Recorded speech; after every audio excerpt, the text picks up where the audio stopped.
Tak gentar dengan status raksasa Asia, ambisi gila Rafael Struijk jelang tampil di GBK. Reaksi Erick Thohir usai Jepang panggil pemain kawakan jelang hadapi timnas Indonesia. Eliano Reinders mendadak dikagumi fans timnas Indonesia jelang debut di GBK. Alhamdulillah kabar baik, Kevin Dix dipastikan bisa bermain lawan Jepang di GBK. Jadi, simak informasi selengkapnya sebagai berikut.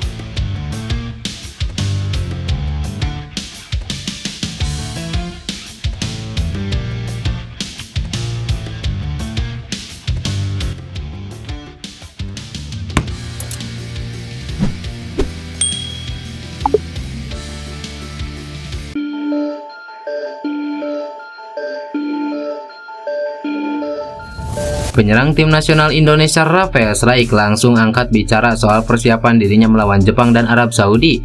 Ya, Rafael Struijk memang jadi pendatang baru di skuad Brisbane Roar pada awal musim ini. Berstatus sebagai pendatang baru di Liga Australia, Rafael Struijk sudah mencetak 1 gol untuk tim yang berbasis di kota Brisbane tersebut. Performanya di Liga Australia sudah cukup membuat Sintayong kepincut. Penyerang 21 tahun tersebut kembali dipanggil ke timnas Indonesia saat menghadapi Jepang dan Arab Saudi dalam lanjutan kualifikasi Piala Dunia. Ex penyerang Ado Den Haag tersebut memang masih kecewa dengan hasil di 2 laga sebelumnya. Saat itu timnas Indonesia gagal meraih kemenangan atas Bahrain dan Cina. Tentu, hal tersebut membuatnya sangat kecewa dan kesal atas hasil kurang memuaskan untuk skuad Garuda. Namun, jelang menghadapi Jepang dan Arab Saudi, Rafael Struijk tidak gentar dengan status kedua negara sebagai raksasa di sepak bola Asia. Ex penyerang Ado Den Haag ini ingin menembus kegagalan lawan Bahrain dan Cina dengan penampilan impresif. Rafael Struijk siap mengerahkan segalanya agar timnas Indonesia menang atas Jepang dan Arab Saudi. Dirinya percaya diri timnas Indonesia kembali bisa mengejutkan Jepang dan Arab Saudi di GBK. Jadi, kami harus melupakan hasil kemarin dan fokus kedua laga berikutnya di GBK. Kami akan menghadapi 2 lawan sulit. Tetapi saya pikir kami bermain di kandang sendiri dengan dukungan fans. Mereka tentu memberikan energi tambahan, Anda tahu, dan kami harus meraih poin di sana. Kami akan mengerahkan segalanya untuk meraih kemenangan atau hasil imbang. Tetapi kami tentu menginginkan kemenangan. Jelas Rafael Struijk. Rafael Struijk sendiri sudah tiba di Indonesia. Dia berangkat dari Australia sendirian dan tiba di tanah air sore tadi.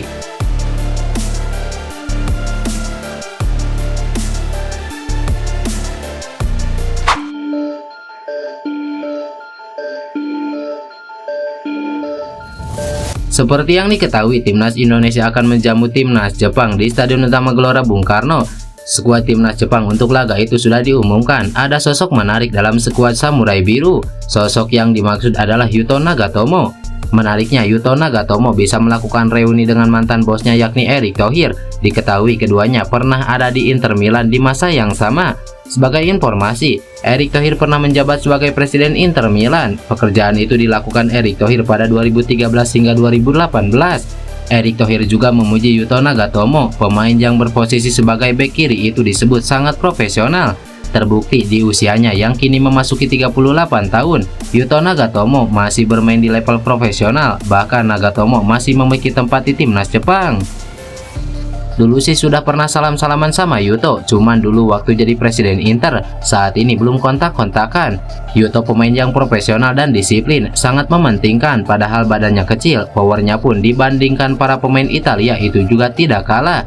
Nah, ini contoh pemain Indonesia harus melihat figur-figur seperti pemain Jepang yang terbukti di seluruh dunia. Di seluruh liga ada pemain Jepang, jelas Erick Thohir. Saat ini Yuto Nagatomo menjadi pemain dengan caps terbanyak kedua di timnas Jepang. Nagatomo kini memiliki 142 caps. Ia hanya tertinggal 10 pertandingan dari pemegang rekor timnas Jepang, Yasuhito Endo.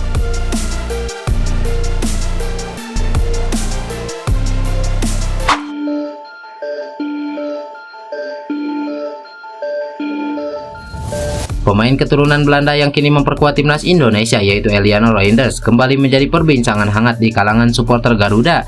Namanya mencuat bukan hanya karena kemampuannya, tetapi juga peran berbeda yang dipercayakan kepadanya oleh pelatih Sintayong. Pada Oktober 2024, adik dari pemain AC Milan Tijani Reinders ini menjalani debut sebagai bek kanan dalam pertandingan melawan Bahrain.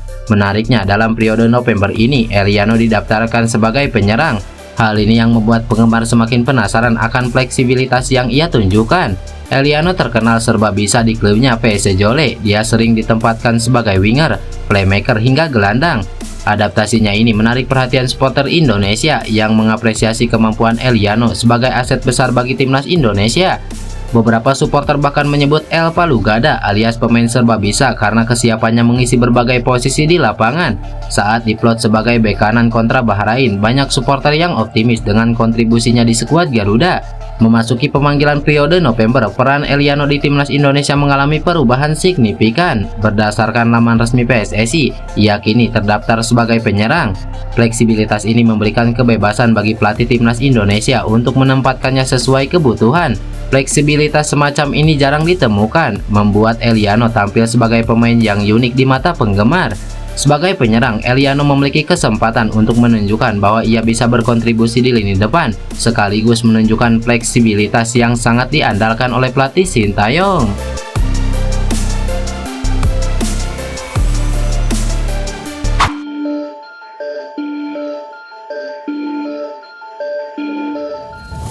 Kabar baik datang dari timnas Indonesia. Ya, pemain baru timnas Indonesia yaitu Kevin Dix dikabarkan bisa main di laga timnas Indonesia versus Jepang pada matchday kelima grup C kualifikasi Piala Dunia pada 15 November mendatang. Menurut sumber yang diperoleh, proses perpindahan federasi Kevin Dix sudah kelar. Kevin Dix sendiri akan berangkat dari Copenhagen, Denmark menggunakan Qatar Airways pada 11 November pukul 15 waktu setempat. Kevin Dix dijadwalkan tiba di tanah air pada Selasa 12 November pukul 15 waktu Indonesia Barat. Kabar tersebut tentu sangat membahagiakan, sebab kehadiran pemain sekelas Kevin Dix sangat dibutuhkan timnas Indonesia saat menghadapi tim sekelas Jepang.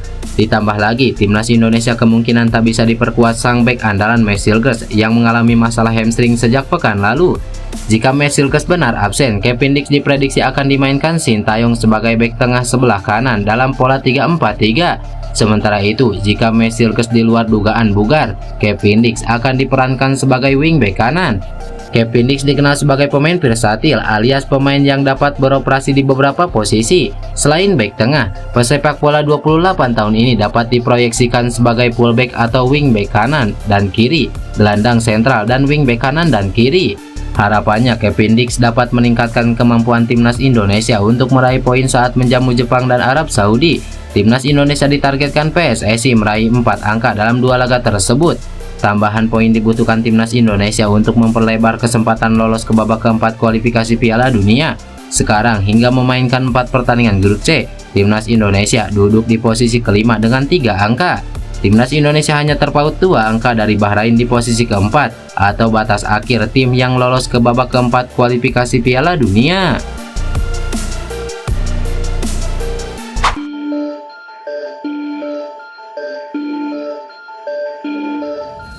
Satu persatu pemain timnas Indonesia yang merumput di luar negeri mulai tiba di Jakarta. Terbaru ada Marcelino Ferdinand dan Ivar Jenner yang telah tiba.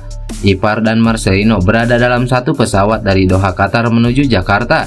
Keduanya mengikuti jejak Martin Paes, Sandy Walsh dan Justin Hubner yang sudah lebih dulu tiba di Jakarta. Sementara itu pemain lainnya akan menyusul. Kelvin Verdong sudah menyelesaikan pertandingan melawan RKC Waalwijk. Eliano Reinders juga sudah menuntaskan laga pekan ini melawan Fortuna Sittard. Jadi kemungkinan akan tiba pada hari ini. Martin Paes menjadi pemain abroad yang tiba paling awal lantaran musim MLS sudah selesai, disusul Sandy Walsh dan Justin Hubner. Di sisi lain, para pemain Liga 1 juga sudah berkumpul. Bahkan para pemain tersebut sudah bertemu dengan para pemain abroad timnas Indonesia.